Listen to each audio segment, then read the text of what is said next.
Você é ligado no Facebook do blog do Alisson Torres, no Facebook da página da Rádio 9 FM. Hoje o nosso convidado é o deputado federal Carlos Veras, vai conversar conosco aqui um pouco sobre a política nacional, deputado, sobre a política do Estado. E também a gente vai abordar aqui em Brejo de Amadeus. O senhor foi votado aqui em Brejo de Amadeus, teve mais de 1.000 votos. A gente vai também falar um pouco sobre a política de Brejo de Amadeus também. Mas antes disso, deputado, aqui a toda a região que está nos acompanhando, muitas pessoas não conhecem um pouco da sua história. E sua história é bem interessante, é uma história até bonita, diga-se de passagem. Eu queria que o senhor conversasse conosco nesse momento, no início, um pouco sobre sua história política, sobre sua trajetória, como foi que chegou ao Congresso Nacional, deputado.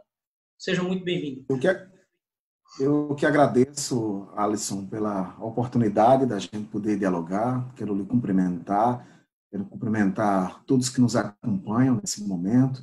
Um momento muito especial a meus amigos de movimento sindical, irmão de sangue, irmão de luta, meu amigo Jaelson, meu amigo Laelson, Zé da Roça, meu amigo Adelson, que eu tive a grande honra de quando era vice-presidente da CUT e ele na direção da FETAP, trabalharmos juntos.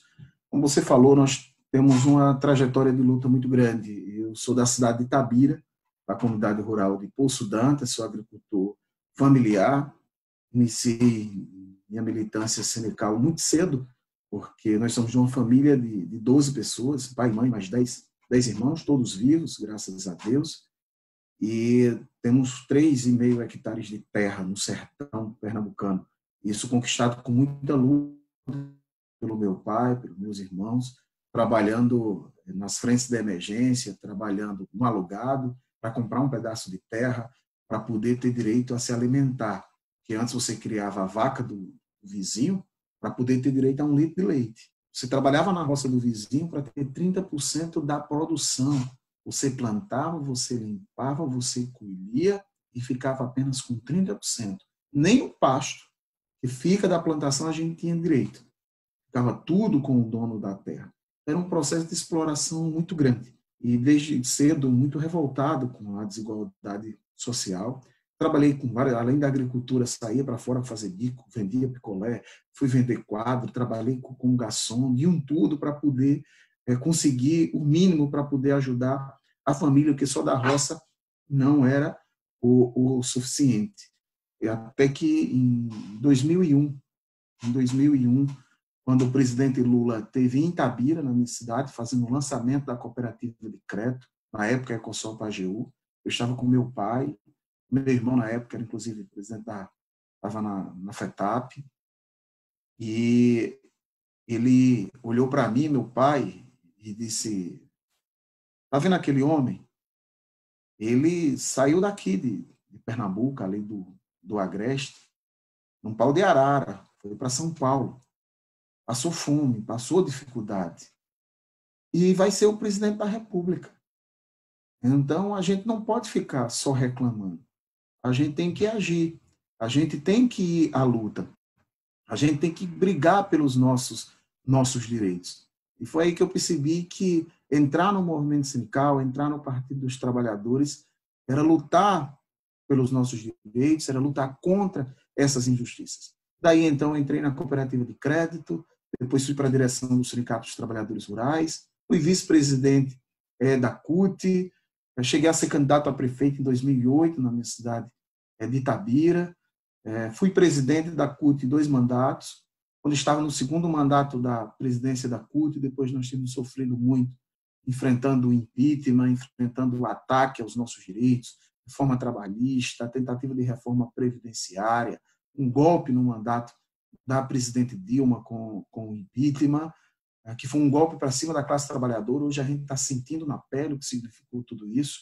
O presidente Lula e o presidente da CUT na época, Wagner Freitas, me chamou para conversar em São Paulo e orientou que todos os presidentes da CUT que estivessem no segundo mandato colocassem os seus mandatos à disposição e se colocassem à disposição para ser candidatos e candidatas a deputados federais, para que a gente tivesse uma bancada no Congresso Nacional que pudesse defender os trabalhadores. Eu voltei, me reuni com a direção da CUT, os movimentos sociais, populares, através da Frente Popular Frente Brasil Popular, Frente Povo Sem Medo, muitos companheiros apoiaram, seguiram e construímos essa candidatura e conseguimos obter 72.005 votos no estado de Pernambuco, seu segundo mais votado do PT, acredito que o 21º é do estado, ficamos entre os 25, e chegamos no Congresso Nacional com um objetivo: defender os trabalhadores e as trabalhadoras. De primeira, nós encontramos logo a criminosa reforma da Previdência, que tivemos que, literalmente, ali no braço, tirar os trabalhadores rurais daquela reforma e outros trabalhadores. Felizmente, ela passou muito dura ainda. Não conseguimos proteger todos, mas conseguimos proteger o maior número de trabalhadores possíveis, que deputados armados, deputados usando da truculência, 40 milhões de reais para cada deputado que votasse a favor, comprando parlamentares com dinheiro público, e nós conseguimos enfrentar tudo isso e retirar os trabalhadores. E até hoje, terminamos o primeiro ano de mandato e estamos lutando incansavelmente para proteger os trabalhadores e trabalhadoras, principalmente durante uma pandemia como essa, porque nós não podemos aceitar que os trabalhadores paguem por toda a crise, por toda a crise sanitária que estamos vivendo. Além de colocar suas vidas em risco, ainda tem que perder os seus salários, ainda tem que perder a sua renda. Então, essa é um pouco da nossa trajetória de luta no movimento sindical, sempre do lado dos trabalhadores e trabalhadoras, filiado do PT desde os 16 anos de idade.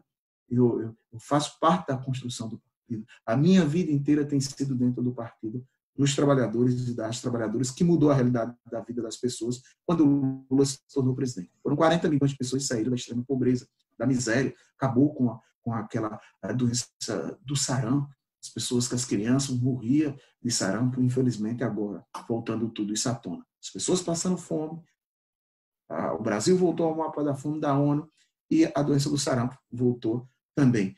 Fora que o presidente brinca com essa pandemia porque não tem apego nenhum pela vida das pessoas. O deputado, em 2008, como você bem falou, disputou a prefeitura de Itabira. Naquele momento não conseguiu vencer as eleições. O que é que aconteceu que o senhor não conseguiu vencer naquele momento? Na política, há a vitória eleitoral e a vitória política. Nós tivemos uma grande vitória política.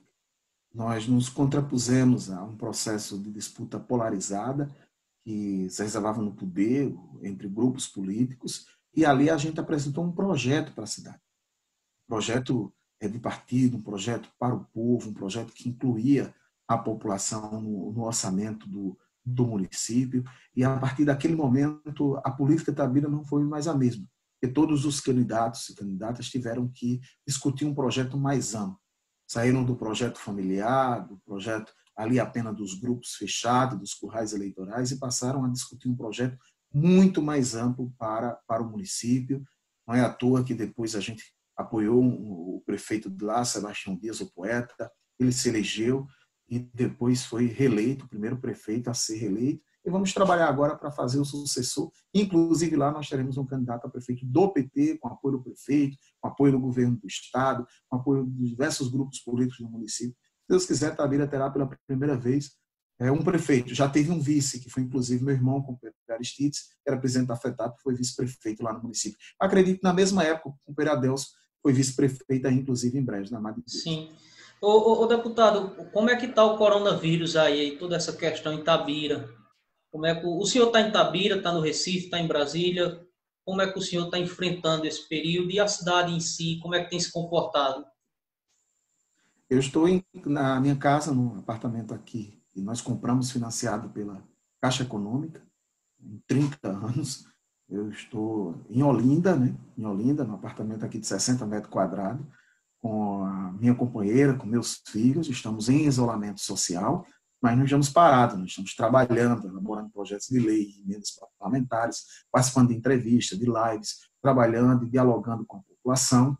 Itabira, por ser do interior, tem um índice menor de infectados, mas já tem casos de óbitos no município, se eu não me engano, 2 óbitos que chegaram a falecer do Covid-19. Está chegando no interior, não está só na capital, na região metropolitana, tem chegado no interior inteiro. E o melhor caminho, a vacina que tem, o que tem que ser feito nesse momento é o isolamento social, as pessoas ficarem em casa. Não dá para sair. Não dá para aceitar que vai ficar infectado 70%, então saia todo mundo de uma vez e tenha 70% infectado. Se infectar 70% da população de uma vez, os outros 30% também vão ser infectados. o número de mortes será bem maior. Enquanto puder proteger uma vida só que seja, nós temos que lutar por ela. Nós tivemos casos de amigos, exemplo de Buda, ex-secretário aí da prefeitura de Algas Belas, vizinha aí no Agreste, né?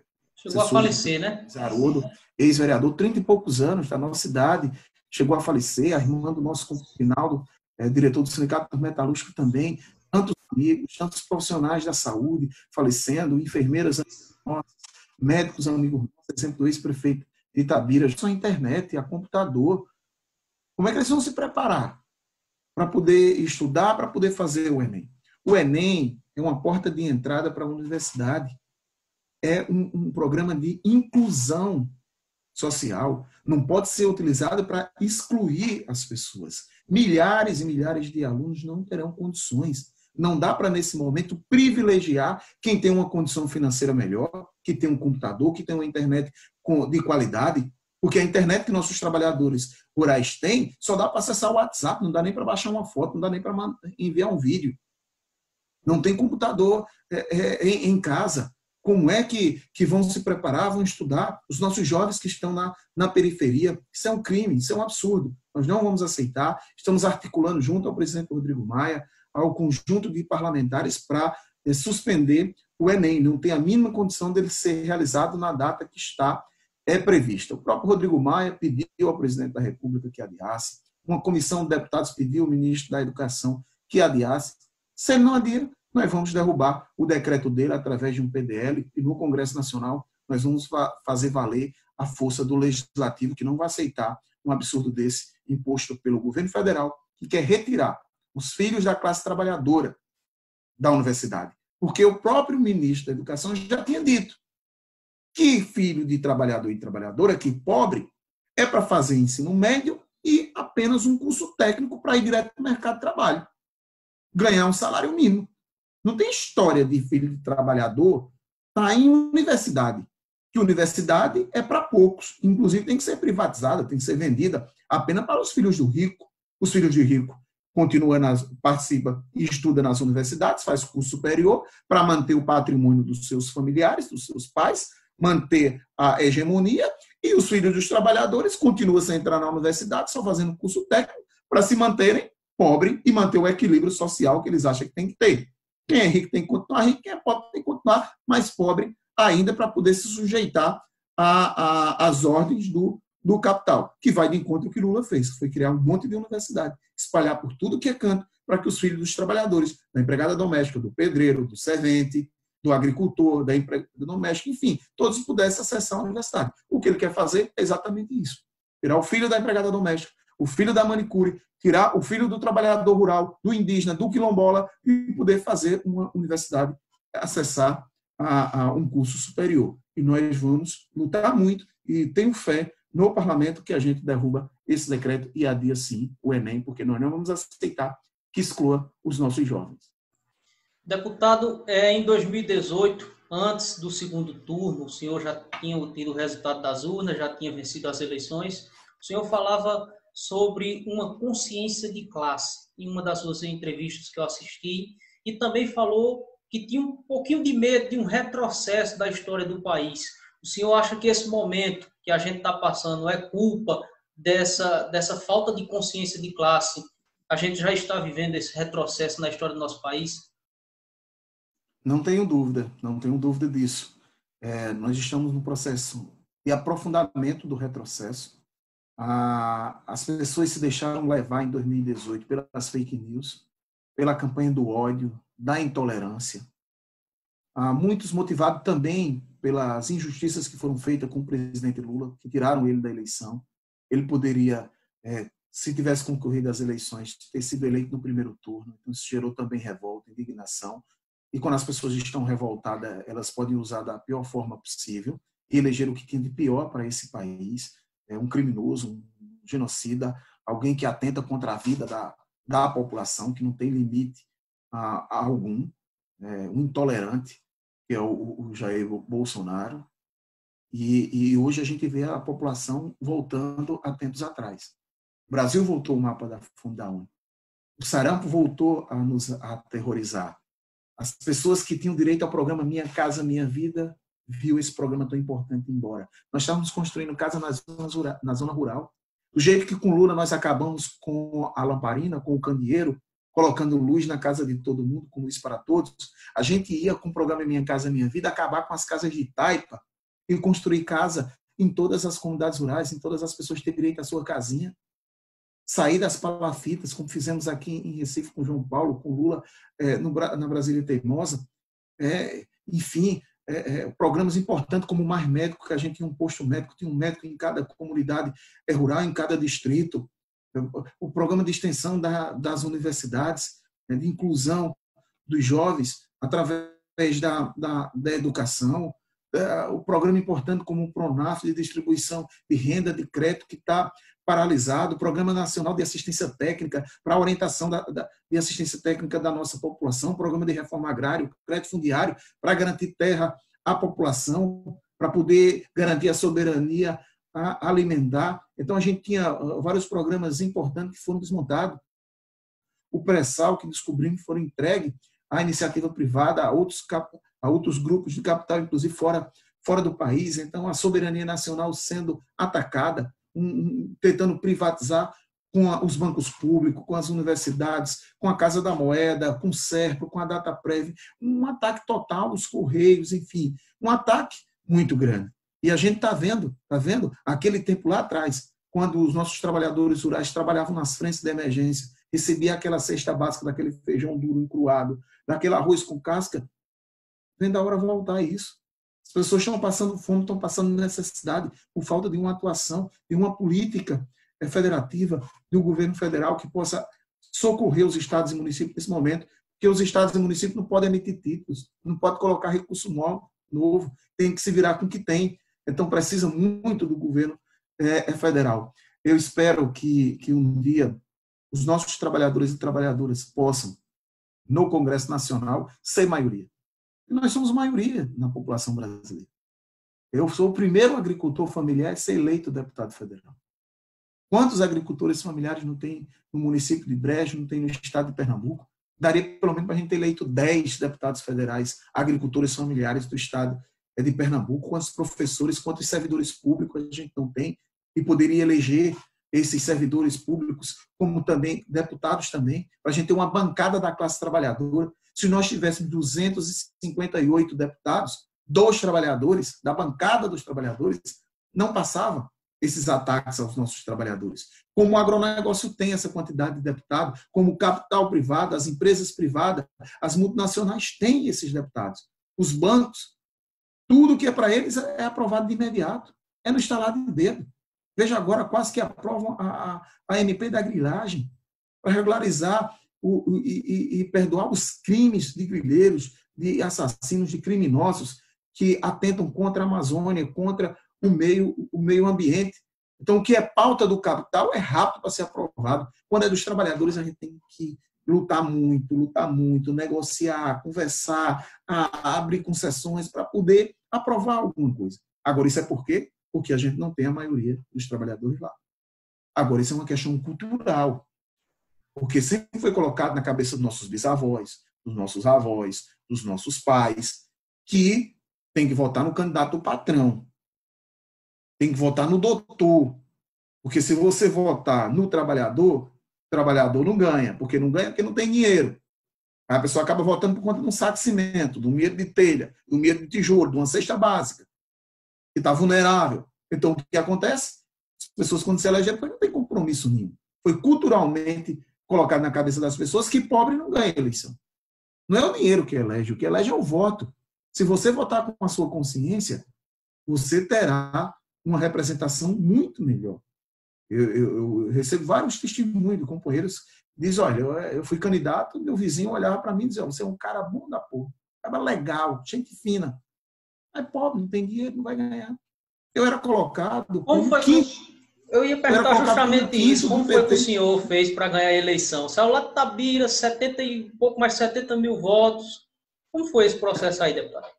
Eu era colocado quinto, né? Porque Marília era a nossa pré-candidata a governadora, então despontaria. Né? Odaci, deputado estadual. Ferro, ex-deputado federal. Então, tinha outros que eram candidatos, que já eram vereador, que tinham um mandato. Não tinha nada, só era presidente da CUT. E o povo disse, sindicalista não tem voto. Então, o que nós fizemos foi trabalhar a consciência dos nossos dirigentes, começar por isso. Nem todos os dirigentes sindicais me apoiaram. Apoiaram outros candidatos, outros parlamentares. Teve município, todos os municípios nós temos um sindicato de trabalhadores rurais, de servidores públicos. Teve município que eu tive 4 votos, 5 votos. Então, foi o que a gente fez, rodou o estado inteiro, os 185 municípios, para ter um pouquinho em cada canto. Que é um pouco com Deus é muito, e um muito sem Deus não é nada. Se você pegar a quantidade de comunidades rurais que tem em Brejo da Madre de Deus, se você tiver 5 votos, 3 votos por cada comunidade dessa, você se elege vereador no município, porque são muitas comunidades. Então, a gente fez isso. O Estado como um todo foi conscientizando canto a canto, onde a gente já tem um processo de consciência política mais elevada. Exemplo de Águas Belas, exemplo de Brejo da Madre de Deus e outros municípios, a gente conseguiu ter uma votação maior, mas não zerou em canto nenhum. Até em Fernando de Noronha eu tive 6 votos. Então foi um pouco com Deus, que deu muito, que deu 72 mil votos e 72.005 votos. A gente não pode abrir mão desses 5 de maneira alguma, Sim. Que nos permite ser deputado federal hoje da classe trabalhadora. Primeiro porque nós tivemos muita fé, porque nós acreditamos, porque nós sofremos muita humilhação durante o processo. Tinha companheiros até do campo de esquerda mesmo, até do partido, chegaram e diziam, você vai ter 20 mil votos. E a gente fazia as contas, a gente via que era possível chegar, a gente acreditou, a gente não baixou a cabeça em nenhum momento e trabalhou abertamente. Não tem dinheiro, nós não vamos comprar um só voto. Nós somos contra esse tipo de política. Quando a gente ia para Brejo, a gente almoçava com os companheiros aí de Brejo, eles pagavam o almoço da gente. Quando a gente tinha que dormir lá em Garanhuns, a gente dormia na sede do sindicato de Garanhuns. A gente já levava um colchão em cima da caminhoneta. Os recursos que nós recebemos do fundo partidário do partido, nós colocamos para isso, para fazer material, alugar um carro, ter o combustível para rodar. Comer, a gente comia na casa dos amigos, dormir, a gente dormia na casa dos amigos, ou na sede do sindicato, no colchãozinho. Então, foi trabalhando a conscientização das nossas lideranças que a gente conseguiu chegar. Nas suas contas em Brejo, o senhor tinha quantos votos?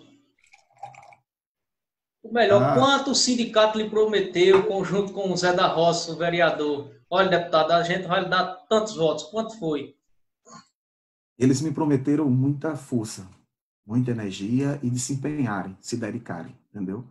Eu sou muito satisfeito com o resultado, com os votos recebidos em Brejo da Madre de Deus. Porque eu duvido você encontrar um desses 1.100 votos que recebeu um benefício para poder votar, que recebeu uma cesta básica, teve um voto comprado. Foi votos de consciência, voto de pessoas que acreditaram no trabalho desses companheiros, que eles trabalham muito. Mais do que uma cesta básica é o que eles fazem todo dia, abrindo mão da sua vida pessoal para se dedicar à vida das pessoas. É os companheiros na direção do sindicato, é o nosso companheiro Laels como vereador, que coloca a vida deles à disposição do povo, que não tem hora, não tem madrugada, não tem de manhã, não tem de tarde, não tem de noite, não tem hora nenhuma. Eles estão sempre à disposição. Com esse trabalho feito por esses companheiros, mais do que os votos dedicados a Carlos Veras, foram os votos de reconhecimento do trabalho desses companheiros aí no município. Então, eles sempre colocaram que estariam junto conosco, que continuariam junto, como foi com o Manuel Santos, como foi com o Pedro Eugênio, que era um processo também de continuidade do trabalho do companheiro Pedro Eugênio, e o que eles nos prometeram foi companheirismo. Eles sempre tiveram conosco, foi dedicação, e se dedicaram, e estão se dedicando, inclusive, ao mandato, porque tudo que a gente vai fazer, a gente dialoga com eles. O grupo de Brejo da Madre de Deus não é um grupo que só cobra, que só reivindica. É um grupo que propõe. Quando a gente foi elaborar o projeto de lei para garantir o pagamento do Garantia Safra em uma única parcela, independente do município que teve perdas ou não, os companheiros de Brejo da Madre de Deus estavam nos ajudando nessa propositura. Na área da Previdência Social, o companheiro Adelso é vice-presidente da FETAP, cuida dessa parte da assistência social, apresentou para a gente proposta para a gente poder apresentar um projeto de lei para garantir o pagamento dessas pessoas. Estamos com esse projeto correndo atrás. Mesma coisa feito com a questão do PENAI, para garantir a compra da merenda escolar, para que as pessoas que o governo municipal, que o governo estadual possa comprar esses produtos da agricultura familiar, no mínimo 30%, e possa distribuir também com os alunos, agora no PAA estadual, que foi aprovado, que vai poder comprar os produtos da agricultura familiar. Então, é um grupo político que não só reivindica, que não só pede voto para o seu deputado de 4 em 4 anos ou para o seu parlamentar, eles participam ativamente.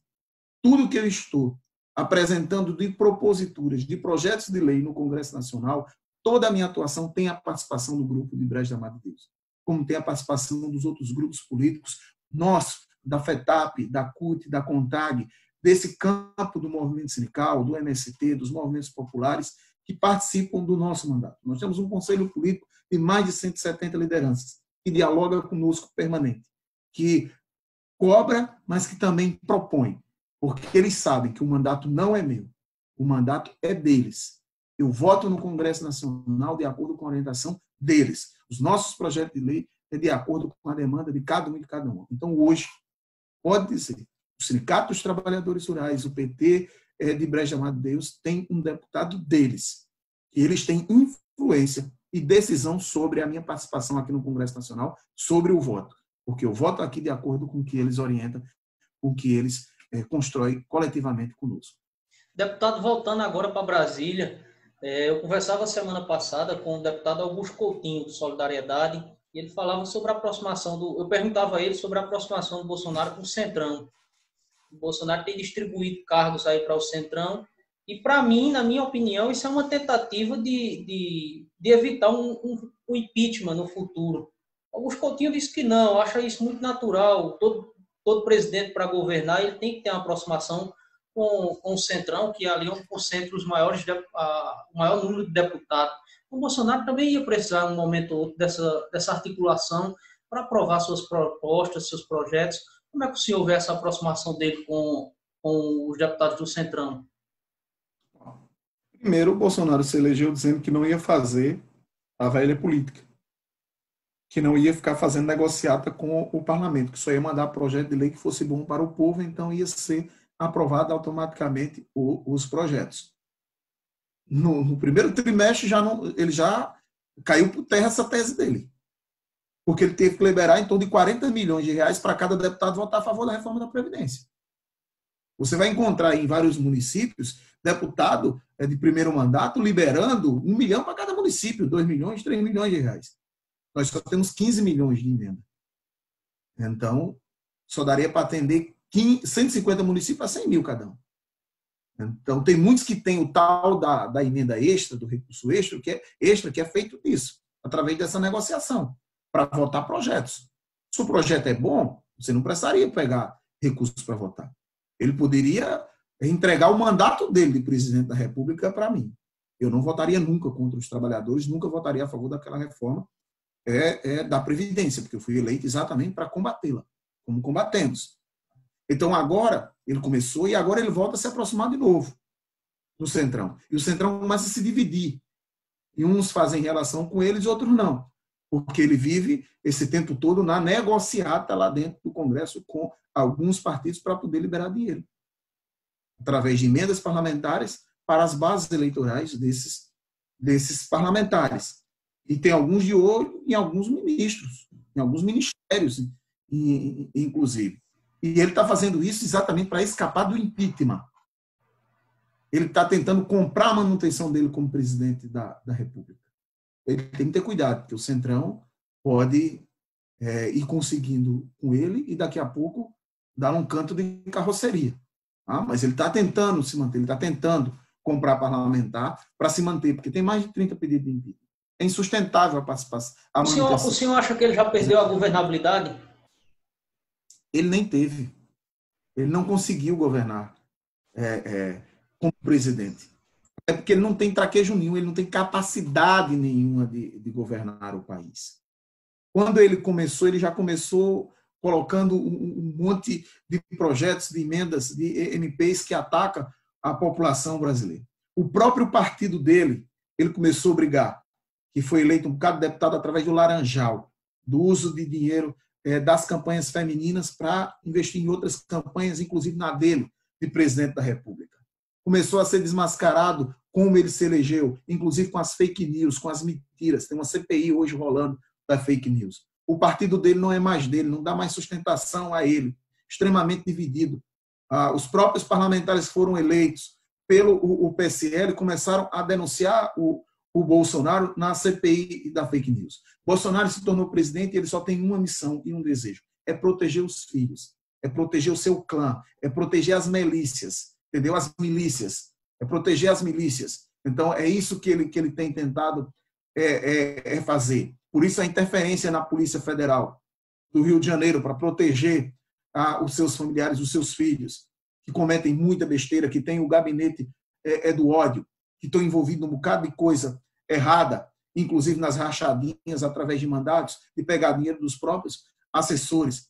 Então, o governo do Bolsonaro não consegue governar, porque é um governo intolerante e um governo que tem muita corrupção e que tem muita interferência, inclusive, na Polícia Federal, nas instituições, e ele tem cometido vários crimes. O principal crime que ele tem cometido é contra a vida, contra a saúde, quando ele não respeita a orientação internacional, respeita a orientação da OMS, quando ele vai de encontro toda uma política de prevenção, toda uma política que mantém a vida das pessoas, que é nesse período de pandemia. Ele é extremamente irresponsável, criminoso com a vida das pessoas. O impedimento, nesse momento, seria o melhor caminho para o nosso país, deputado? Você não pode ter um presidente da República que os estados e municípios estão tentando controlar a pandemia e ele vai na contramão. Como é que nós vamos superar essa crise sanitária, a maior das nossas gerações, com um presidente desse jeito? O ministro da Saúde... Mas aí esse já saiu. Esse impedimento, deputado, desculpa lhe atrapalhar, mas só é para colaborar com a sua resposta. Esse impedimento também entraria no pacote o vice-presidente Mourão ou tiraria o Bolsonaro e o Mourão ficava como presidente? Olha, a nossa defesa é que haja eleições em 90 dias, que a população escolha o seu governante. Que a chapa Bolsonaro e Mourão é a mesma coisa. É só você ler o artigo de Mourão, entendeu? Então, não basta só Bolsonaro. Eu acho que, durante essa pandemia, ele não tem condições de continuar presidindo. Ele não tem condições de presidir a República, ele perdeu toda a condição. Não tem mais o que esperar dele fazer de maldade e de crime. Ele precisa ser impedido rapidamente. Tá? E a gente precisa de novas eleições. A população volte às urnas e escolha um presidente com mais competência e com mais amor à vida e ao nosso país. Deputado, como é o seu relacionamento lá em Brasília com o deputado federal João Campos? Não, minha relação com a bancada de Pernambuco, com os 25 deputados, é muito boa. A relação com todos os 25, a gente dialoga, a gente tenta construir junto alguns projetos. E eu aprendi muito na CUT a negociar, a dialogar. Eu não sou intransigente, não radicalizo, eu dialogo bem com eles, entendeu? Claro, cada um tem o seu ponto de vista, tem a sua ideologia, tem a sua concepção, mas quando a gente pode convergir, a gente converge. Quando a gente vai divergir, a gente diverge com respeito. Com respeito. O respeito está acima de tudo. Então, tem uma boa relação com Augusto Coutinho, tem uma boa relação com o João Campos, tem até com o Bivar, eu tenho dialogado com ele, tem uma vantagem que ele é torcedor do esporte, eu também, então a gente começa conversando do esporte para poder chegar aí a algum mais consenso. Fácil. Tem mais um consenso, ele também é oposição a Bolsonaro, então a gente tem dois consensos. Eu também, pela esporte, eu também sou esporte. O deputado, como é que o senhor tem acompanhado o combate à Covid-19 aqui no estado? O governador Paulo Câmara está no caminho certo? Ou dava para fazer mais pelo estado? Eu acho que ele está fazendo o que tem sido possível de fazer. Não adianta criticar os governos municipais, estaduais, para tirar proveito político. Não dá para tirar proveito político num momento de pandemia como essa. Eu tenho sentido um esforço grande do governo do estado, dos prefeitos, para tentar superar essa pandemia. Porque governar o estado, os municípios, numa dificuldade dessa, sem poder emitir títulos, sem poder botar dinheiro novo, dependendo do que vem do governo federal, é muito difícil. É muito difícil. Nós colocamos, inclusive, para ajudar, sem 11 milhões de reais, 11 milhões de reais para o combate ao Covid-19, distribuído em alguns municípios, alguns hospitais regionais, a exemplo de Caruaru, de Garanhuns, ao de Araripina, o de Palmares, de Goiânia, aqui nos hospitais da capital, que são administrados pelo Estado, para poder ajudar a superar esse momento de dificuldade. Então, foi uma ação que o nosso mandato fez para ajudar os municípios, para ajudar o Estado a enfrentar essa pandemia. O isolamento ele é necessário, ele agora começou a restringir cada vez mais, principalmente aqui na região metropolitana. Como eu disse, não tem uma vacina, não tem outra alternativa. As pessoas precisam ficar em casa. E só sair de casa quando for o jeito. Jeito mesmo. E se sair, use a máscara, porque a máscara protege, ela garante a vida de muita gente. Deputado, o senhor acha que o PT e o PSDB devem continuar unidos em 2020, se caso houver eleições, e o senhor defende que as eleições aconteçam ainda esse ano ou posteriormente, depois que passar e amenizar toda essa pandemia? Olha, eu acredito que em muitos municípios o PT e o PSD vai continuar junto, né? Em vários municípios do estado de Pernambuco, nacionalmente, em outros municípios, em outros estados. Nós temos dialogado nacionalmente, porque esse é um momento de unidade da esquerda, não dá para a gente se dividir. Nós temos um inimigo comum, que é Bolsonaro, que atenta contra a democracia, contra a saúde da população. Então, nós temos derrotado 2 vírus nesse momento. O vírus da Covid-19 e o vírus do Bolsonaro. E a gente precisa de união na esquerda e precisa dialogar com outros partidos também que dialogam em defesa da democracia. Todos aqueles que defendem a democracia, que defendem a vida, precisam estar juntos nesse processo de debate. Então, eu acredito que vamos estar juntos em várias eleições, em vários municípios. A eleição, eu acho difícil que ela aconteça em outubro. Há já um diálogo acontecendo na possibilidade dela ser adiada para o final de novembro ou para dezembro. Acho difícil que ela seja unificada para 2022, a não ser que a pandemia perdure e entre para o ano de 2021, que aí a situação estará muito mais agravada. Se for possível de controlar, se ela for controlada, eu acho que as eleições serão adiadas, mas eu acho que para esse ano ainda, para dentro do ano eleitoral, para que não haja uma prorrogação de mandato, que mesmo os prefeitos, os vereadores sendo favoráveis, mas não tem ambiente dentro da Câmara Federal, dentro do Senado, no STF, no TSE, na população, na sociedade, para a unificação de mandato. Não tem esse ambiente político. Ele só se dará se realmente a pandemia perdurar para o ano de 2021. Se tiver controlada, as eleições se realizam ainda durante esse ano, durante o ano 2020. Aí, bem pertinho, no Recife, PSB e PT continuam unidos em 2020. O senhor falou vários municípios. Aí, com relação ao Recife, tem a questão de Marília, de João, ali, todo mundo na família. Em 2018 teve toda aquela questão, né? E Marília, felizmente, não disputou a eleição para o governo do Estado, foi deputada federal, candidata venceu. Como é que fica essa situação no Recife? Como é que o senhor defende? Olha, eu tenho defendido que a gente tem que dialogar bastante nesse momento. Em 2018, o encontro estadual do PT decidiu que a gente tinha candidatura própria, mesmo depois que a Executiva Nacional tinha dito que não ia ter candidatura própria e que ser aliança com o Paulo, com o governador ia ter aliança com o PSB. Mesmo assim, nós mantivemos o encontro, fizemos ele e ganhamos o encontro com 80%, em torno de 80% dos delegados presentes, representando o Estado inteiro, e mantivemos a candidatura própria.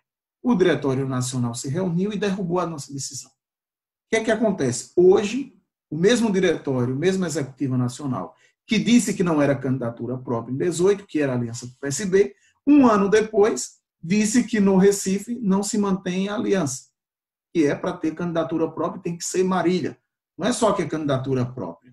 É candidatura própria, tem que ser Marília. Não deu nem a opção do diretório escolher outro nome. Tá? Tem que ser candidatura própria, tem que ser Marília. O diretório do Recife, que é prerrogativa dele também de decidir, subordinada nacional, vai manter o mesmo ritmo de 2018. Vai fazer o encontro municipal e vai discutir a tática eleitoral. Provavelmente com 80% a 90% dos delegados, porque isso representa a votação que as correntes políticas que defendem a manutenção da aliança têm de representantes. Então, em torno de 80% a 90% vai manter a decisão de manter a aliança com o PSB no Recife. O Diretório Nacional vai voltar a se reunir. Ou vai manter a decisão do Diretório, ou vai derrubar a decisão do Diretório. Depois desse desfecho final, nós vamos cair na campanha, seja com a candidatura própria de Marília, ou seja com a aliança com o PSB, com o primo dela, João Campos. Então, eu tenho pedido muito diálogo dentro do PT, porque para qualquer decisão o PT tem que ir junto. Não dá para um bloco dizer, eu só entro na campanha se for Marília. Eu só entro na campanha se for aliança. Eu sou filiado do PT desde 16 anos. E subordinado ao meu partido. Quando eu queria candidatura própria em 2018. Quando ele decidiu a aliança, eu tive que ir. Eu fui. Uma decisão partidária. Se eu quiser que minha decisão prevaleça, o que é que eu faço? Ou eu tenho maioria ampla do partido, ou eu tenho o meu próprio partido. Só meu. Porque aí eu só faço o que eu quiser. Como eu sou filiado de um partido que tem instâncias, e eu respeito as instâncias do meu partido, então, quando o meu partido tomar a decisão final, eu seguirei a decisão do meu partido. Tem ajudado a fazer o debate para analisar os prós e os contras das decisões. Porque eu acho que a gente precisa ter unidade, união da esquerda, seja com o PT na cabeça ou seja com o PSB na cabeça. Eu não posso querer a esquerda unida só se for o meu partido na cabeça de chapa. Mesma coisa, o PSB não pode querer unidade política só se for o PSB na cabeça de chapa. Então, a gente tem que deixar os problemas pessoais de lado e tratar de algo muito maior, que é a vida das pessoas. O nosso inimigo nessas eleições que nós vamos enfrentar é a turma do Bolsonaro, não da esquerda. Então, é importante essa união, essa unidade. A eleição é de 2 turnos. Precisamos dialogar em cada um. Aonde tem 2 turnos, aonde não tem, nós temos que dialogar e resolver no primeiro turno. Há uma orientação nacional de ter candidaturas próprias no maior número de municípios possíveis, mas também não há orientação da nacional de desmanchar tudo que vinha sendo feito. Tudo tem que ser bem dialogado. Então, eu tenho pedido à nacional bom senso e debate. Não dá para se tomar decisões sem ouvir as lideranças, sem tentar construir algo que mantenha o partido forte e o partido unido. O deputado, nesse processo de reconstrução da esquerda, a esquerda vem se reorganizando, né? Tem pessoas que têm dúvida de, mas por que não, quando chega na eleição, isso para o povão, deputado, para a gente esclarecer e ser bem rápido, já tem algumas pessoas aqui querendo participar com a gente nesse momento. Veja bem, na eleição de 2018 agora, tinha vários candidatos da esquerda. Da direita só tinha um. Por que isso acontece com a esquerda e não com a direita? Por que a esquerda não fechou só em torno do nome de Haddad e juntou mais forças? Seriam juntar mais forças, né? Por que não acontece isso no campo da esquerda, deputado? Olha, a eleição presidencial, como ela se dá em 2 turnos, historicamente, a gente nunca conseguiu unificar todos os partidos de esquerda, como a direita também não conseguiu unificar todos, porque você tinha, se não me engano, o Geraldo Alckmin pelo PSDB, você tinha o Amoedo, você tinha outros candidatos da direita, tinha os da esquerda também. Tá? E se dá muito porque os partidos eles precisam lançar os seus candidatos a presidente, a governador, para poder também eleger as suas bancadas de deputados federais, estaduais, para você ter tempo de TV para poder fazer o debate, manter o partido em debate constante com a sociedade. Então, tem muitos a questão do projeto partidário, porque no primeiro turno é o projeto do partido, no segundo turno é o projeto daquela aliança do conjunto de partidos. Até no primeiro turno, se você faz uma aliança com outros partidos, também é o projeto daqueles partidos que são aliados. Né? Então, tem algum momento que a gente está separado e outro está junto. Quando dá para juntar, a gente junta. Quando não dá, a gente respeita e depois lá na frente se junta novamente. Então, isso faz parte da tática eleitoral de cada partido. Deputado, a gente vai receber agora em instantes algumas pessoas aqui que querem também participar com a gente.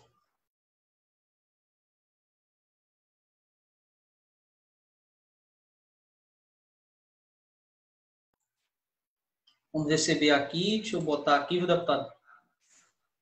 Os companheiros que querem interagir com a gente. Você que está nos assistindo, a gente está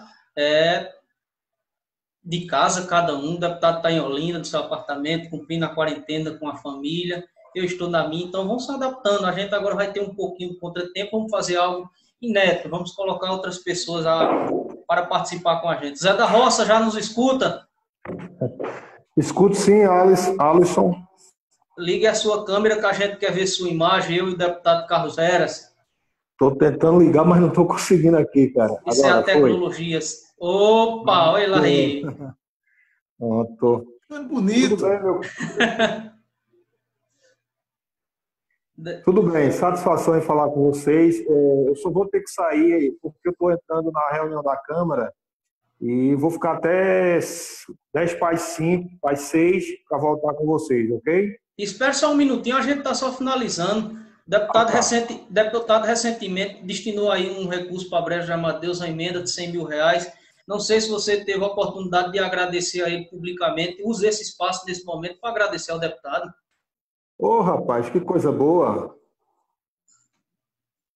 Gostaria de, em nome de todos os brejenses, ficamos muito felizes com a atitude do nosso deputado Carlos Veras, que tem sido um companheiro de primeira mão, uma pessoa que eu conheço há muito tempo, tem a minha confiança, de todos os companheiros aqui, em nome de Adelso, Jaelso, os companheiros do PT, a nossa família do Sindicato dos Trabalhadores Rurais, enfim, e todos aqueles que depositaram em nosso nome a confiança e dar o voto a esse bravo guerreiro lá do sertão de Pernambuco, de Itabira, que está nos surpreendendo com o brilhantismo lá na Câmara Federal, do modo de agir e com a firmeza e com a braveza de defender aqueles que mais precisam, em especial os agricultores e as agricultoras familiares do estado de Pernambuco.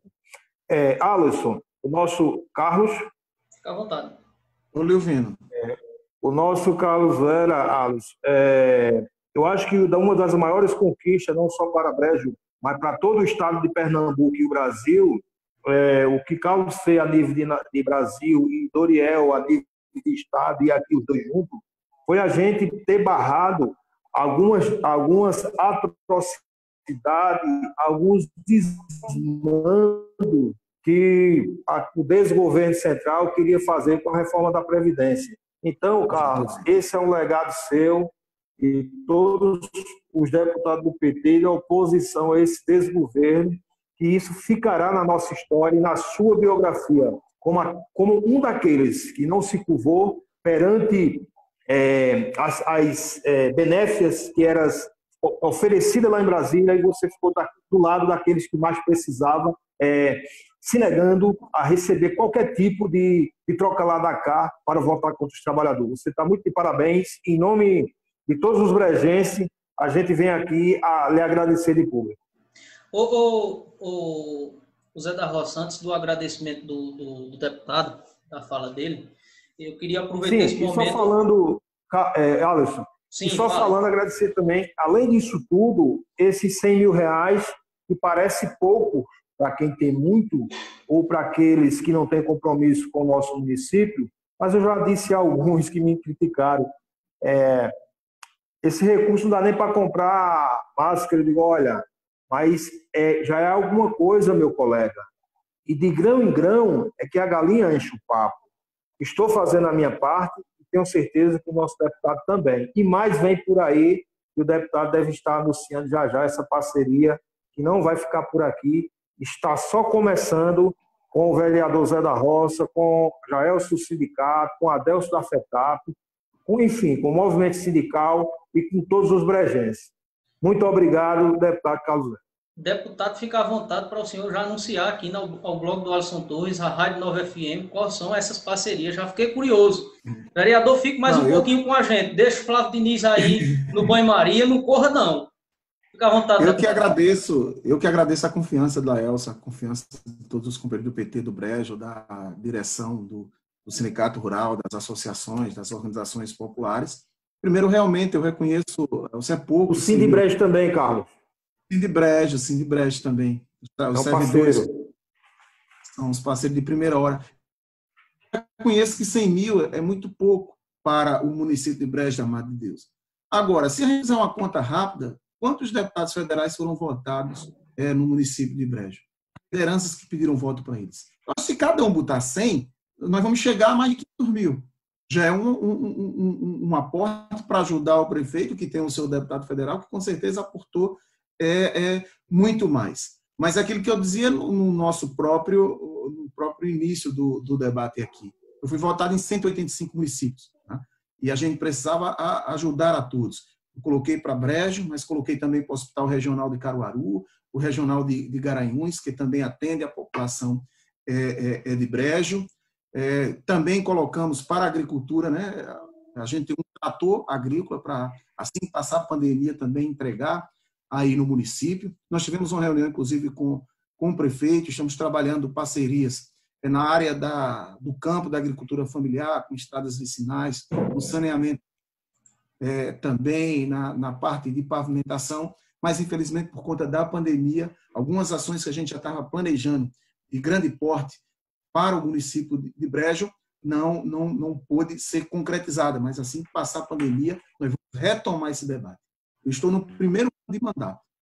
Se cada deputado federal que foi eleito, que foi votado aí no município de Brejo da Mata, fizer o que nós vamos fazer para o Brejo da Mata de Deus, eu tenho certeza que Brejo estará em outro patamar. Então, antes das pessoas criticarem, falarem, eles têm que olhar que eles votaram, que eles pediram voto, o que é que está fazendo. E a fala do Léo foi muito feliz, porque se eu tivesse botado 0, eu não posso nada.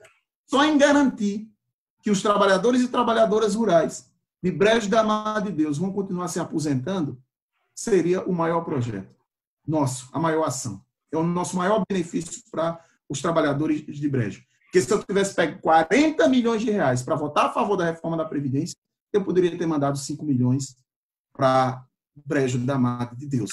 Mas tem dinheiro no mundo que faça com que eu vote contra os trabalhadores e as trabalhadoras, porque esses 1.100 votos que eu tive aí, eles votaram pensando exatamente nisso, em ter um deputado que vai votar a favor dele, para ser a voz dele no Congresso Nacional. Não para fazer negociata, não para se vender lá, para pegar dinheiro, mandar para fazer uma emenda ou fazer uma ação de pedra, de concreto, simplesmente para poder justificar os desmandos que estão fazendo com os nossos trabalhadores, porque isso fica para a vida toda. Mas utilizaremos das nossas emendas de bancada também para fortalecer os municípios e ajudar os trabalhadores e trabalhadoras nos 185 municípios do estado de Pernambuco. Até o final do mandato, não ficará um município do estado de Pernambuco que não tenha uma ação, um recurso de uma emenda do deputado federal Carlos Veras. Independente daquele que eu tive 5 votos, eu tive 1.000 votos. Nós vamos trabalhar para chegar em todos os... Deputado chegou por aqui também para participar conosco desse momento, o Jaelso do Açudinho, presidente do Sindicato de Brejo. Ele já vai dar o boa tarde dele, cumprimentar o senhor. Eu queria lançar uma pergunta para vocês. O Sindicato de Brejo, o vereador Laelso e o PT é ligado no município ao prefeito Hilário Paulo. O sindicato sempre em Brejo, até onde eu conheço, teve autonomia para escolher seus deputados, estadual, federal e a sua chapa. Sempre foi assim. Agora o prefeito do município, Hilário Paulo, está ligado com o Fernando Filho, filho de Fernando Bezerra Coelho, líder do governo Bolsonaro no Senado. No campo da articulação, deputado, o senhor, queria fazer essa pergunta ao senhor, estender aos colegas que estão participando aqui também. Já estava na hora do PT de Brejo cortar o cordão de uma forma direta, ter um candidato a prefeito, uma vice, ou se não, articular e se juntar com uma pessoa que defendesse os mesmos ideais do Partido dos Trabalhadores, não? Fica à vontade, deputado Jaelso e Laelso, para responder essa. E é o final da minha participação também, porque Laelso tem reunião, eu já estou aqui há quase uma hora, ou mais de uma hora, conversando com o deputado Carlos Veras, e Jaelso está chegando aqui agora também. Jaelso, fica à vontade. Quero que vocês respondam a essa minha pergunta, se possível. Alisson, você estava certo que ia ser de 6 horas. Não, Eu acho que a gente tá gravando antes e reproduz ela de 6 horas. Vocês estão nos assistindo, tá sendo tudo gravado, tá certo, pessoal? Ô, Alisson, eu acho que isso depende muito da articulação municipal, tá? Porque você não ganha uma eleição sozinho. Você também não adianta radicalizar. Eu radicalizei em 2008. A gente passou a fase apenas apresentar o nome, discutir e radicalizar no processo. Nós temos que construir um projeto no município que muitas vezes não é aquilo do nosso agrado, não é o que nós gostaríamos, mas é o que é possível construir, porque às vezes vem mal pior. Às vezes a gente tem questionamento com a aliança em torno de uma gestão, de um companheiro ou uma companheira que possa encabeçar a chapa, mas se você não construir um projeto aqui, pode vir um atraso muito maior, pode ser conduzido para um processo muito pior. Então, a gente, nos municípios, respeita muito as alianças locais, conversa, dialoga nos municípios para construir um projeto que seja melhor para os trabalhadores e trabalhadoras. Porque, às vezes, se a gente radicalizar no processo, a gente pode permitir, como em 2008, lá em Itabira, o que ganhou foi o atraso do atraso, e ganhou 100 votos. Se eu tivesse mantido a aliança com o prefeito da época, a gente teria ganho a eleição e tinha evitado Itabira entrar num profundo retrocesso de 4 anos, que até hoje a gente paga por 4 anos da gestão dele. Então, isso depende muito do processo no município. Então, tem que ter muita habilidade política, tem que ter conhecimento da realidade local para tomar a melhor decisão, que muitas vezes não é aquela decisão que nós gostaríamos. É claro que eu gostaria de ver Laelso prefeito do município de Brejo das Deus.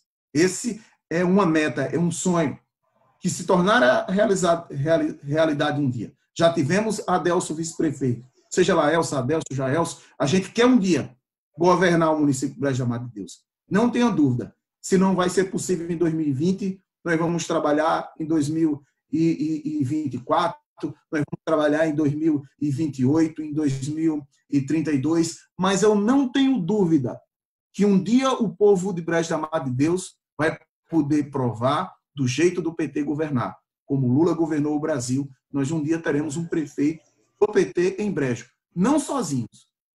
Não queremos governar só. Com os mesmos grupos políticos que a gente ajudou a eleger e a governar, nós queremos também que eles tenham um reconhecimento político que também o PT tem condições de governar o município, porque não se ganha eleição sozinho, você ganha eleição com grupo. Do jeito que hoje nós apoiamos outros candidatos, nós queremos um dia também ter esse apoio e não tenha dúvida, nós viveremos para ver Brejo governado sim um dia por um companheiro ou companheira do PT. Jaelso e Laelso, Jaelso que ainda não falou, fica à vontade, Jaelso, para dar o seu cumprimento ao deputado. Boa tarde, meu amigo.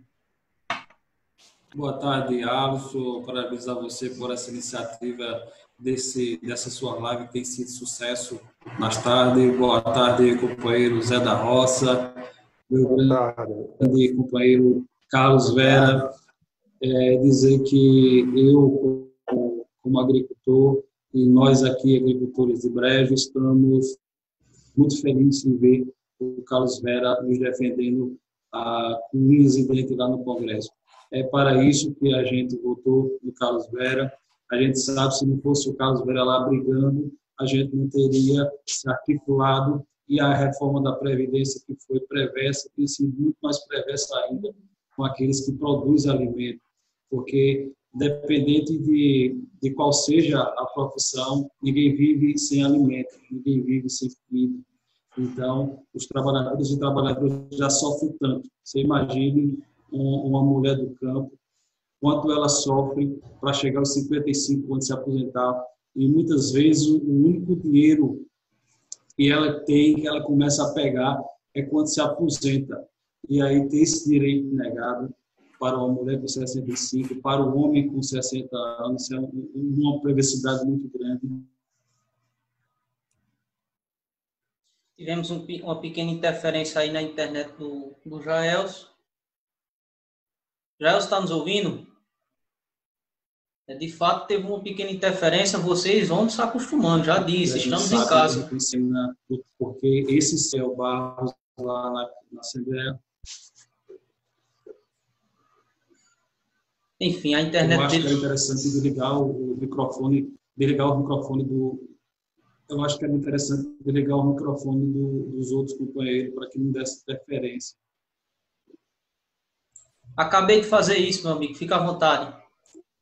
Pronto, eu dizia da alegria de ter votado no Carlos Vera, da alegria de ter esse trabalhador e trabalhadora, esse trabalhador rural defendendo o homem e a mulher do campo. É esse jeito, é essa garra que a gente quer e acredita na política. Eu não acredito na política naquela negociada que se faz para poder governar, nessa jogada que se tem. Para mim, o povo tem que estar em primeiro lugar, e o fato de estar na política é isso. A gente tem que trabalhar e tem que buscar sempre melhoria para o povo, e principalmente para o homem e para a mulher do campo. E eu tenho certeza que se o Carlos Vera não tivesse sido eleito deputado federal, a reforma da Previdência teria sido mais perversa ainda. A ideia era que todo mundo fosse para 65 anos. Você já imaginou uma mulher se aposentar com 65 anos, uma mulher que trabalha muito, que faz a vida do dia a dia, que trabalha na roça, e chegar aos 55 anos não se aposentar? Muitas vezes, aquele salário que ela recebe aos 55 anos é a única renda que ela passa a ter de verdade. Então, é uma coisa muito perversa. E eu quero parabenizar o Carlos Vera, e justamente isso, se a gente tivesse, eu falo a gente, porque eu me sinto deputado federal, porque eu tenho o Carlos Vera, que é agricultor, que é deputado federal. Eu me sinto vereador de Brejo, porque o Laelcio é agricultor e é vereador de Brejo. Então, eu fico muito feliz. E se a gente tivesse realmente feito essas articulações para poder votar a favor da presidência, a gente com certeza teria muito mais dinheiro. Mas eu acho que na vida, dinheiro não é tudo.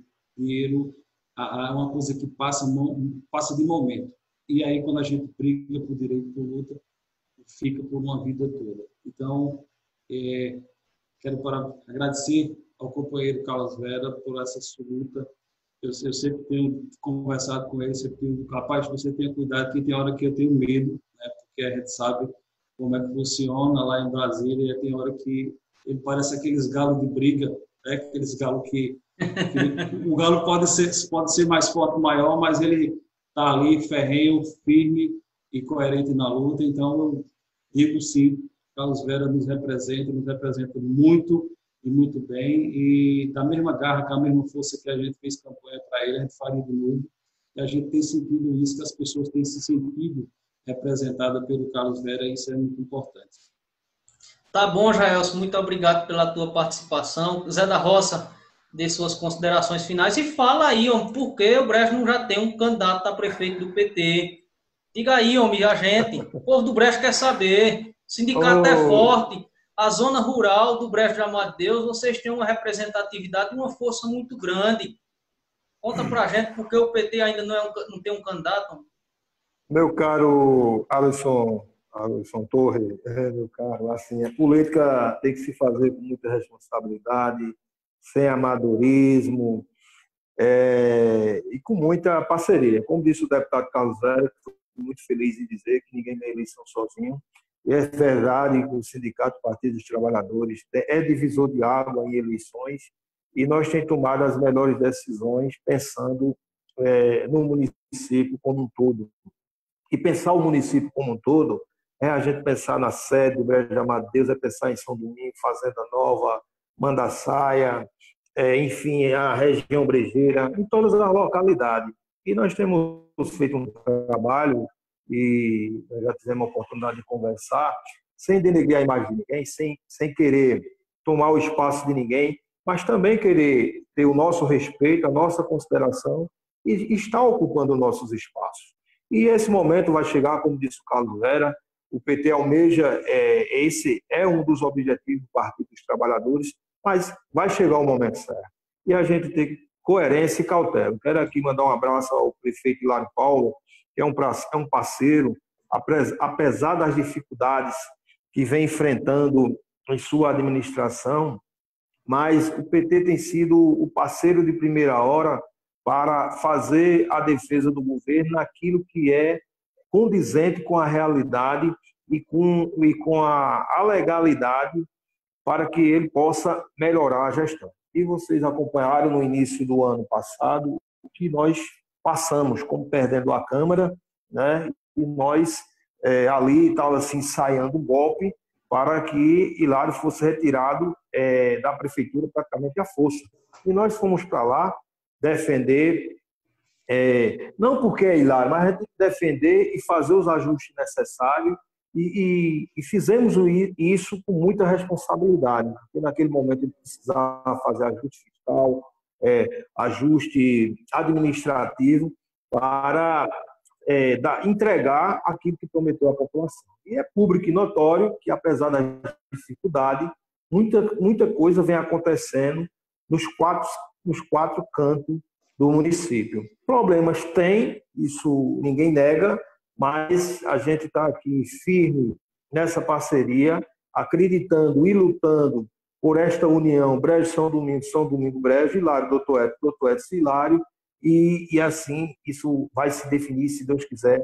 Vamos continuar tendo um governo para a maioria dos brejenses, assim como foi Lula no Brasil. É governar para a maioria e não governar para uma minoria, como nós estamos vendo o Brasil hoje. E dizer, meu caro Alice, que o Carlos Vera, para nós, é uma alegria ter ele como deputado federal, é a nossa voz, o nosso grito de liberdade, assim como o Toriel Barros, aqui no estado de Pernambuco. E nem por isso a gente tem feito algazarras desnecessárias. A gente tem, como diz meu amigo Jael, se ele esqueceu de dizer, eu vou repetir, nós temos muitas vezes levado uma carrocinha de volta e temos trazido um caminhão de benefícios. E assim com o Humberto Costa, e agora está chegando o Carlos Vera, foi assim com o Manuel Santos, foi assim com o Pedro Eugênio, né? O Humberto Costa sempre esteve à disposição do nosso município, como está lá construída, pronta, 100% construída a Academia da Saúde em Barra do Farias. Tem um trator de pneu, como disse Carlos Vera, já era para ter sido entregue, não foi entregue por conta da pandemia, mas logo esse implemento de um pedido desse vereador que vos fala, juntamente com a Adelso, com o Jaelso e o prefeito Hilário, para atender aqueles que mais necessitam. Então, esse é o nosso deputado Carlos Vera, e muito virá para Brejo, porque ele tem compromisso, não só pelos votos que teve, mas pela pessoa que ele é, um bravo guerreiro, e dizer que o grande legado e a grande obra, Carlos Vera, sua e daqueles que não se curvaram diante do troca lá da cá do governo central, foi defender os trabalhadores na reforma da Previdência. Obrigado, Zé da Roça, pela tua participação. Deputado, suas considerações finais, a gente já está terminando. Peço que o Jaelso e o Laércio fiquem aqui mais um minutinho enquanto o deputado faz as suas considerações finais. O vereador vai para a reunião, o presidente não para de trabalhar, o deputado também não, só o jornalista que vadia um pouquinho mais. Deputado, fica à vontade, muito obrigado pela sua participação. Já queria agradecer aqui as suas assessoras, a Michelle e a Cláudia, sempre me deram uma atenção danada, são pessoas de extrema responsabilidade frente ao seu trabalho, então muito bom ter pessoas que lutam bem pelo seu trabalho, se desenvolver bem no estado de Pernambuco, e essas duas meninas estão de parabéns, deputado. Obrigado novamente, viu, deputado? É uma honra. Eu que agradeço, Alisson, pela oportunidade da gente poder debater, conversar, levar os esclarecimentos à população, dizer ao povo do Brejo que nós estamos juntos. Nós temos um grupo político, nós temos lideranças de responsabilidade do município, nós estamos conversando com o prefeito, com os representantes da prefeitura para poder ajudar o município. Ele tem um deputado federal parceiro à disposição, que não faz tomar lá da cá. É um parlamentar que está à disposição de ajudar o povo. E pedir a todos vocês que estão nos ouvindo, que estão nos apoiando nesse momento, fiquem em casa. É o melhor caminho. Hoje é o remédio e a vacina. É ficar em casa. Não pense que não vai chegar no Brejo, que não vai chegar nos municípios do interior do estado. Está chegando em tudo que é canto. Fiquem em casa. Cuidem das suas famílias, dos seus idosos. Fiquem em casa. Se tiverem que sair, usem a máscara, porque ela protege.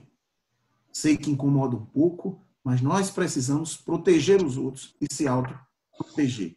Então, usem máscara se for obrigado a sair.